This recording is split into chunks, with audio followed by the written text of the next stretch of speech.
झैल में एहतियाती इशारे कौन से हैं? झैल में लोडर गाड़ियों का दाखिला ममनू है का इशारा कौन सा है? झैल में रुकिए का इशारा कौन सा है? झैल में 60 टन से ज्यादा वजनी गाड़ियों का दाखिला ममनू है का इशारा कौन सा है? सामने दिए गए निशान से क्या मुराद है? दौरान ड्राइविंग मोबाइल फोन कैसे इस्तेमाल कर सकते हैं? झैल में सीधा आगे या बाएं जाएं का इशारा कौन सा है? झैल में मत रुकें सड़क खाली है का इशारा कौन सा है? सामने दिए गए निशान से क्या मुराद है? झैल में दोहरा मोड़ दाएं तरफ है का इशारा कौन सा है? झैल में कौन सी चीज खत्म हो जाए तो हादसा हो सकता है? ज़ेब्रा क्रॉसिंग किन के लिए मखसूस है? झैल में किस जगह ओवरटेक की इजाजत होती है? सूरज गरूब होने से कितनी देर बाद आपको हेडलाइट्स जला लेनी चाहिए? झैल में गोल चक्कर पर गुजरने का हक किसका है? क्या किसी बस स्टॉप पर गाड़ी को पार्क किया जा सकता है?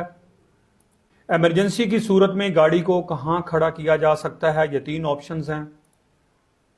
अगर आपकी गाड़ी की स्पीड 90 किलोमीटर पर आवर्स की हो तो अगली गाड़ी से कितना फासला होगा? दौरान सफर हादसे की सूरत में मौसर इमदाद के लिए झैल में से कौन सी चीज अपने पास रखनी चाहिए? अगर आप ऊंचाई से नीचे की तरफ आ रहे हों तो पहले रास्ते का हक आपका होगा, क्या यह दुरुस्त है?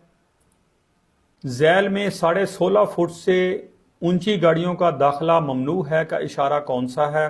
आपको यहां पर मैं एक चीज बताता चलूं, ये जो आप 2 नंबर का इशारा है, ये मेरा माउस देख रहे हैं, अगर ये ऊपर डॉट बनी हुई है और नीचे, तो क्योंकि आपने इशारे को हमेशा नीचे से ऊपर की तरफ पढ़ना है, तो इसका मतलब है हाइट। अगर साइडों पे ये डॉट बनी हुई हैं तो इसका मतलब है चौड़ाई। और ये जो चौथा इशारा है इसके ऊपर ये सिर्फ डॉट बनी हुई है, तो इसका मतलब है कि ये गाड़ी की जो आगे आ रही है इसके ऊपर को ब्रिज बना हुआ है और वो 4.4 मीटर के बाद वो ब्रिज आ रहा है और वो 16.6 फीट जो है ये ऊपर है और उसकी हाइट है। तो ये पहले ही आपको वो अवेयर कर रहा है कि आप आगे 4.4 मीटर के बाद अलर्ट हो जाएं। और ये जो 1 नंबर इशारा है इसका मतलब होता है लेंथ। झैल में हाथ रेडी का दाखिला ममनू है का इशारा कौन सा है? झैल में बाएं तरफ छोटी सड़क निकलती है का इशारा कौन सा है? अब आप देख सकते हैं ये चारों के चारों इशारे एक जैसे मिलते जुलते हैं, तो कोई इनमें से एक जवाब है। झैल में 8.5 फुट से ज्यादा चौड़ी